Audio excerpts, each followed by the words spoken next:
not for hire sign, requirement daw sa mga pribadong sasakyan. Alamin kung fact or fake. Kamakailan isang video ang nag-viral sa social media na pinara ng MMDA officer ang isang pribadong sasakyan at pinagsabihang kailangan umano nitong maglagay ng not for hire signage.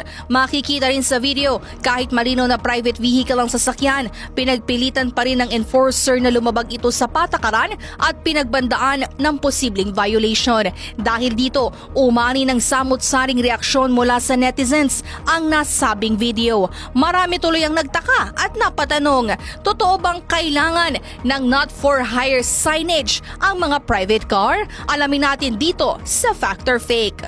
Alamin mo na kung tama o mali. Kung totoo o hindi. Bawal ang peke. DWIZ. Fact or Fake.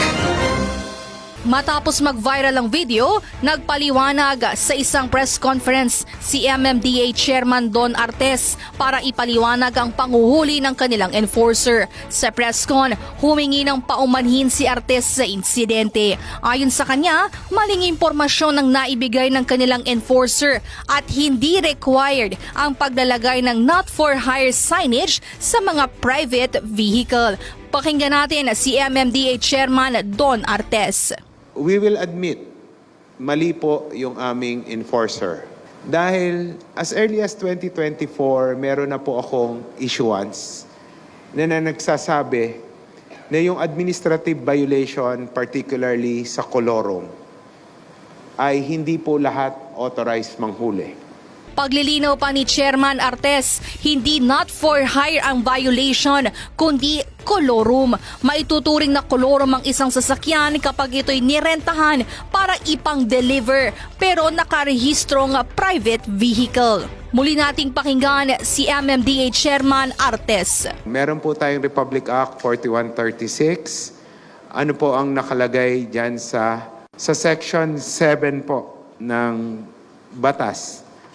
Basically, ang sinasabi po dyan, kahit na po pribadong sasakyan, pag ginagamit po for hire, ay dapat nakarehistro at meron pong Certificate of Public Convenience, FRB.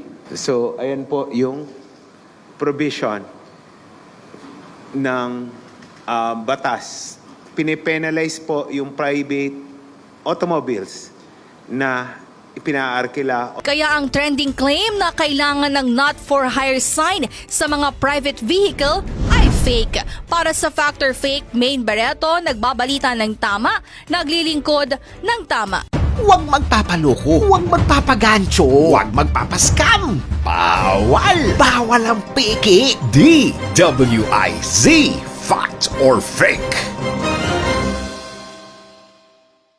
Thank you for watching. Tuloy lang ang panonood at pakikinig ng tamang balita sa DWIZ News, DWIZ News FM Regional, DWIZ News TV, Aliw Channel 23, nationwide.